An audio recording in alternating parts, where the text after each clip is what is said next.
Iran और Israel दो ऐसे ममालिक जिनका आपस में शदीद इख्तलाफ है। सवाल ये है कि क्या ये मुमकिन है कि अमन का रास्ता निकले?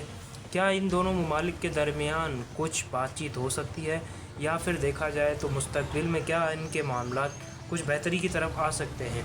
तो आइए जानते हैं आज की 5 मिनट की वीडियो में इसके पीछे जुड़े हक़ाइक़, और ये भी जानेंगे कि क्या था इसका बैकग्राउंड और आगे क्या हो सकता है। तो चलिए जानते हैं। तो देखा जाए तो ईरान और इसराइल की दुश्मनी काफ़ी नई नहीं और काफ़ी पुरानी भी नहीं, क्योंकि 1950 में ईरान जो था मुस्लिम ममालिक की उस सफ़ में शामिल था जिन्होंने इसराइल को तस्लीम कर लिया था। मगर 1969 के इस्लामी इनकलाब के बाद सब कुछ बदल गया। आयतुल्लाह खुमैनी की क़यादत में ईरान ने इसराइल को शैतान करार दिया और इस फ़लस्तीन के लिए खड़ा हो गया, और इस तरह इन दोनों मुल्कों के दरमियान तनाव शिद्दत इख्तियार करने लगा। आज देखा जाए तो ईरान इसराइल को अपने लिए ख़तरा समझता है, जबकि ईरान इसराइल को एक नाजायज़ रियासत कहता है।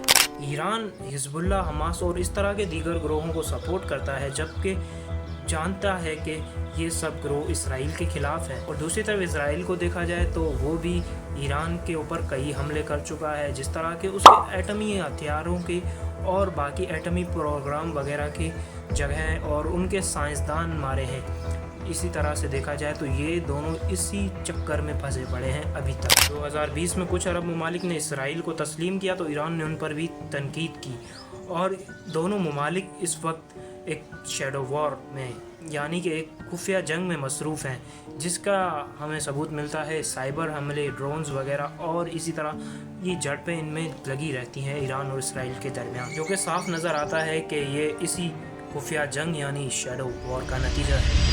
और इस सब के बाद सवाल उठता है कि क्या कभी इनमें अमन मुमकिन है?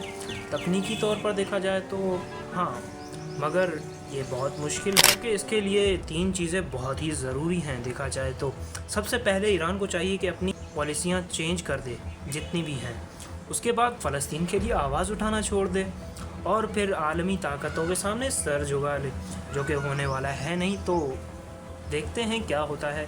अमन आए ना आए, लेकिन मज़लूम जो है उसके लिए आवाज़ उठाना हर मुसलमान पर फ़र्ज़ है। कम से कम इसराइल के ख़िलाफ़ ईरान आवाज़ उठा रहा है, लेकिन हमारे बाकी मुस्लिम ममालिक और अरब ममालिक तो सो रहे हैं। अमन हमें भी चाहिए, लेकिन जब किसी पर हमारे सामने जुल्म हो रहा हो तो अमन कैसे कायम रह सकता है? भाई, जालिम के ख़िलाफ़ नहीं बोलोगे तो आप भी जुल्म ही कर रहे हो एक तरह का। तो इसराइल और ईरान के दरमियान जो जंग है उसमें देखा जाए तो किसी तरीके से भी इसराइल दुरुस्त नहीं है। इसराइल की बहुत सारी गलतियां हैं, लेकिन हमारे यहाँ लोग, खासकर कुछ लिबरल्स, वो इसराइल के साथ खड़े होने तक आ जाते हैं।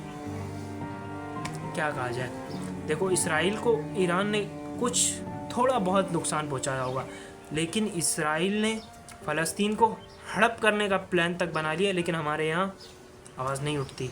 हमारे यहाँ आवाज़ उठेगी भी तो कैसे? हमारे यहाँ देखा जाए तो अपने अंदर के मसाइल, हमारे यहाँ कितने लोग मिसिंग पर्सन्स बन जाते हैं, कितने पश्तूनों को बेदखल कर दिया जाता है उनके घर से, जो कि अफ़गानिस्तान से आए थे। अब उनका पीछे कोई भी नहीं है, लोग जानते भी नहीं होंगे, उनको निकाल दिया जाता, उसके लिए कोई आवाज़ नहीं उठाता। बलोचों के लिए कोई आवाज़ नहीं उठाता। लेकिन हमें अगर फ़िक्र है तो जो 5वें मोहल्ले में जंग चल रही है उसकी, तो ठीक है, ये थी ईरान के बारे में कुछ मालूमात, और उसके साथ साथ थोड़ा बहुत मैंने अपने बारे में भी, मुल्क के बारे में भी कह दिया, जो कि सच ही है। अब हमें अपने मुल्क के बारे में भी सोचना चाहिए। ठीक है, हम दूसरे मुल्कों के बारे में जान रहे हैं, लेकिन पाकिस्तान में जो चल रहा है उससे हम वाकिफ़ ही नहीं हैं।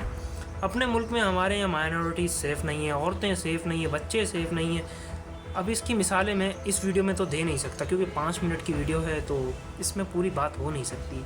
इस पर अगर तुम कमेंट सेक्शन में लिखो, बल्कि ना भी लिखो, तो मैं ज़रूर आवाज़ उठाऊंगा, क्योंकि आवाज़ उठाना तो ज़रूरी है, और इस मुल्क में जो आवाज़ उठाता है वो खुद उठ जाता है। तो ज़्यादा आवाज़ नहीं उठाते, इस वीडियो को यहीं पर मुकम्मल करते हैं। मिलते हैं किसी नई वीडियो में नए टॉपिक के साथ। तब तक के लिए सब्सक्राइब करो यार चैनल को, और वीडियोज़ लाऊँगा मैं। ओके, खुदा हाफिज़। और क्रिटिकली सोचना शुरू कर दो।